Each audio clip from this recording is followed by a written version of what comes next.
this conjunction on the North Node with Saturn, Neptune. Um, and I just thought it was really important that we talk a little bit about the history, like where these planets were, where these bodies were during some of the craziest times we had. Like, for example, right before World War II, we weren't really in it.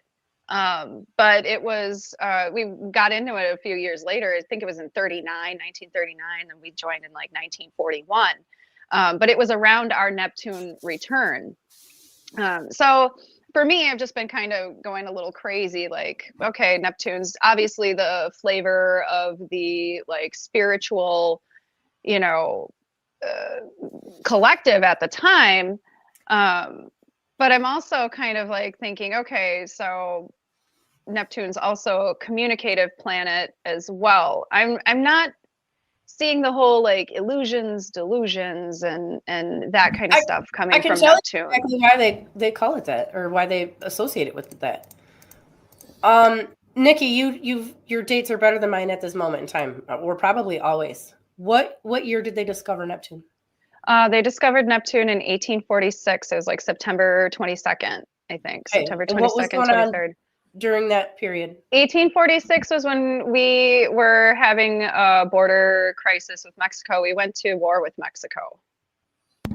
Yes, that was like the biggest thing. But what was going on in the West in general? But yeah, globally, I mean, it was like a technological like breakthrough. We were having, tons of inventions were coming, like the sewing machines and oh God, like all the factory work, like factory stuff, like we started mass producing.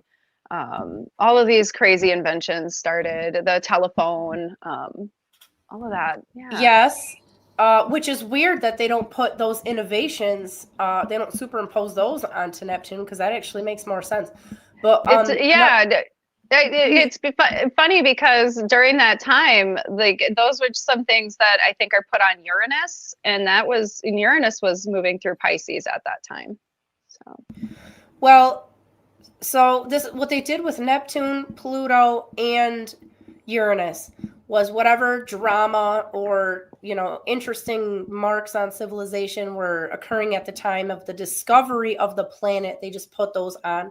And one of the things that happened with Neptune, so of course they kind of combine them a little bit. It got named Neptune relatively randomly. I mean, it's blue and ocean-like, so they gave it like a god of the sea type of name. But some of the things that were going on at that time were related to advancements in medicine in particular. They were doing a lot with hypnosis, with anesthesia. They were doing a lot of experiments with different drugs, including, all kinds of, psychedelics. And so it got a lot of those like spooky, mysterious, and like really woo-woo type of things. There was also a kind of like a revolution in like the spiritualist movement, which continued into the 1900s and everything. So all of that got put onto Neptune. Now, why it gets what are some of the goofy negative things that they associate with it? What you said, illusions and delusions, like it makes you delusional, like that goes back to the anesthetics, to like the hypnosis and like the the spiritualist stuff. It doesn't have anything to do with the planet, and you can prove this easily by tracking it. And if they're going to tell you something's true, it will be true 100% of the time. I can tell you 100% of the time that Mars is going to affect your emotions, your body chemistry. Now, I can't tell you if that means it's going to be good or bad, because that's going to be an individual experience. But there's certain things that a planet does.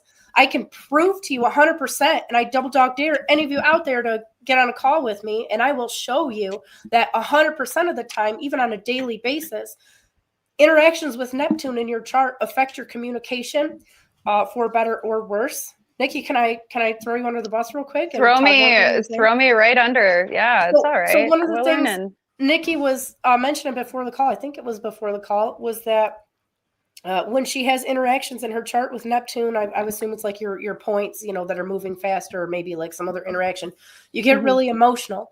And the first thing I would tell you from looking at that in a chart is that It actually has to do with your communication and your ability to express yourself in more of, not like, we're not talking about wild expression, dancing naked in the moonlight. We're talking about like refined communication, artistry, basically like having deeper conversations with other human beings, which means that a lot of your emotional stress that comes up in those moments actually relates to probably years of not being able to express yourself, not having the ability to communicate, maybe because it's not received well, or maybe you feel insecure and it's shut down. And of course there's other things on the chart that you could pinpoint exactly what it is, but I can guarantee anybody out there, I've tracked Neptune for decades at this point, thousands of charts, I don't even know how many at this point. It relates to, for sure, communication. An expression of objective information and knowledge, data. Now, how you express those things is going to depend on other things going on in your chart. It can be through art. It can be through innovation, originality. A lot of times, though, it's like straight up communication or technology. It is a very technological planet in my experience. And again, I'm happy to prove this to anybody. I can show you the data. I can show you in your chart. I can. It's easily demonstrable. So. Same thing, Uranus. Do you remember what year Uranus was discovered? That was 1771, I think.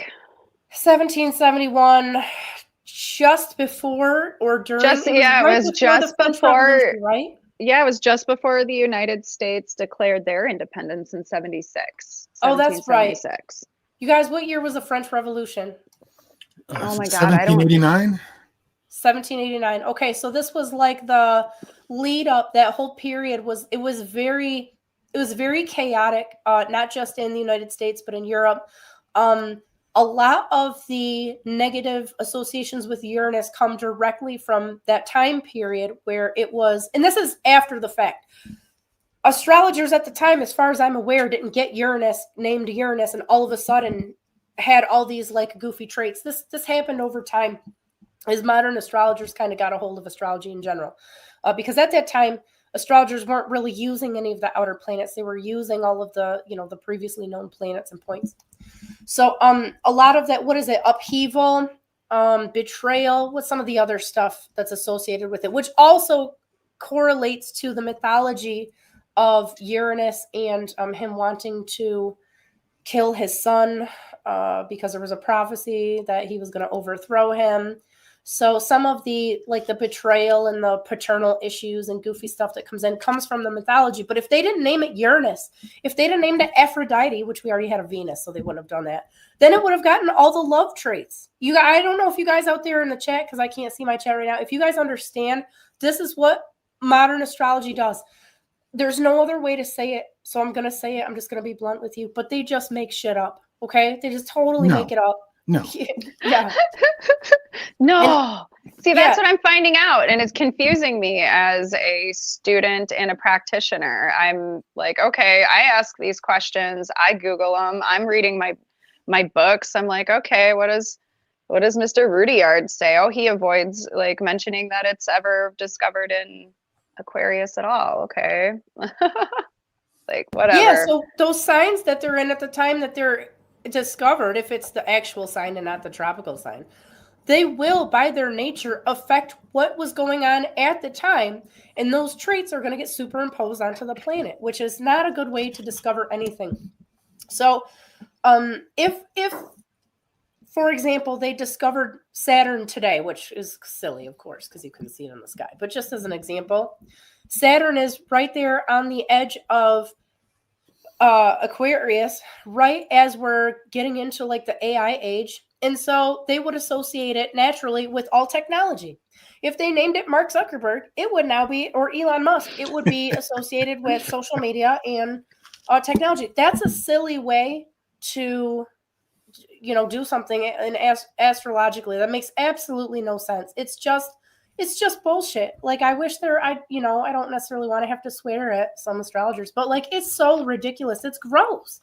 And people live their lives based on astrology, which is another issue. I don't necessarily think that that's healthy, or necessary. But it does impact people. And you could also say the same thing for programming. When you tell somebody, the placebo effect is real.